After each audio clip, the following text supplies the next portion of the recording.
Hello fellow adventurers, and welcome to another edition of RECAPitation Deep Cut with me, Oni Black Mage. Not to sound ungrateful, but when the Patron Sovereign changed his pick from Okami to Fate Stay Night, I was thinking, okay, I like the anime, why not cover the game it came from? I really should have done any research, because I didn't know that it was a visual novel with no actual gameplay, and I didn't know that the complete works were literally as long as the Bible. Still, I made a commitment and I'll see it through, all 3 parts, though not at once. In all seriousness, I'm glad that the visual novel, aesthetically gave enough stills and cuts to make the things move along. I was legitimately afraid I was going to be having to just post pics of walls of text, which is, boring and terrible. It's not like it's Zero-Escape where the characters kind of talk in something like a cutscene, and they're also puzzles to solve, so it's something to actually look at and just enjoy alongside the story visually.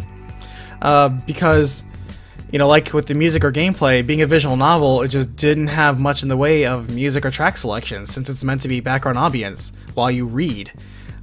Speaking of music though, I did like Whirlpool of Fate, but one thing I found out is that the track sounds actually much better when you play it at double, maybe even triple speed. In fact, the whole thing is better when you play it at double speed, so you can read through it faster. Cinematic-wise, the only cutscenes I hesitated on were the sex ones, since I wasn't sure how the audience was going to react. Fortunately, it seems like enough of you watch anime like me, so honestly, it was just fine to leave them in. Obviously blur out. One thing I just really want to point out is that conceptually, I love the premise of the Fate series. Like the author, I love adventures with all-star casts of like big guns and big names. I love that type of stuff. I love shows, especially or games, where at one point, like the aces from previous games or episodes come in, and maybe they either do a little bit of battling, or they do a team up, or they kind of show off what makes them so great. So I understand the writer's passion for this one. Honestly, I would do the same. It's a great idea, I love it. Despite the slow and overly detailed writing style, it's decently pulled off. I would say that there is a little too much ex machina at times, especially regarding Shiro and his capabilities sometimes, but it's entertaining, so it's fine. I have to say that it's written slowly, but that's funny because pacing-wise, all the events move very quickly. This whole war is over in a little more than a week, and many days they just do nothing but train or walk around. A lot happens off camera, I know, and I'm okay with them sticking with just Shiro and with what he knows or observed. Because when I was finished, I was surprised how the one version of the anime, I think I did 2 different versions of the anime for Fate Stay Night, for the Fate route, and I remember how one of them borrowed liberally from the other 2 routes and then kind of mashed them all together. And I remember not knowing and not really caring much at the time, but now that I have read the original source material, it's kind of funny why they made that choice. Maybe they just didn't think that it would do well, and they didn't, they want to cram as much as they could in there. Still, I didn't know that the Heaven's Feel route was being made into a movie, split up only just now.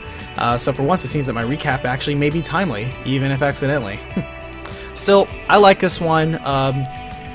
It was fun covering, even though it took a while to come out just due to the sheer amount of reading and editing, and the same length is probably going to happen to Unlimited Blade Works in Heaven's Feel.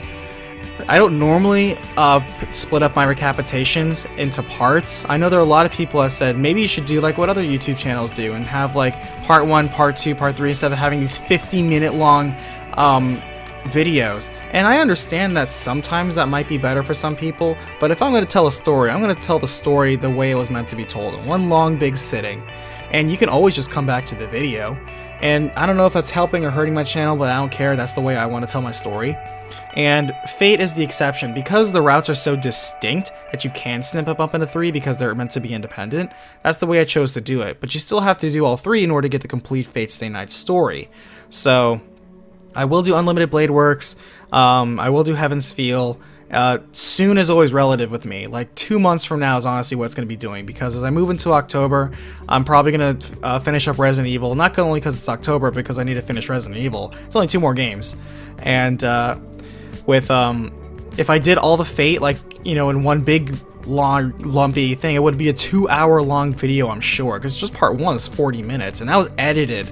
Originally, it was getting close to an hour, and I had to cut a bunch of stuff out. And I was like, look, 40 minutes is still succinct. It doesn't drag, I feel, but, if I did that for all 3 routes, it would easily be a 2-hour long thing, and I don't think anybody really would want to sit through that. So, hope you enjoyed. Doing a visual novel was a new experience for me, something that I don't plan on doing too often in the future. But still, it's fun. I liked Fate Stay Night. I like a lot of anime. Don't expect more anime in the future, though. So, thanks for listening, and I'll see you on the next battlefield.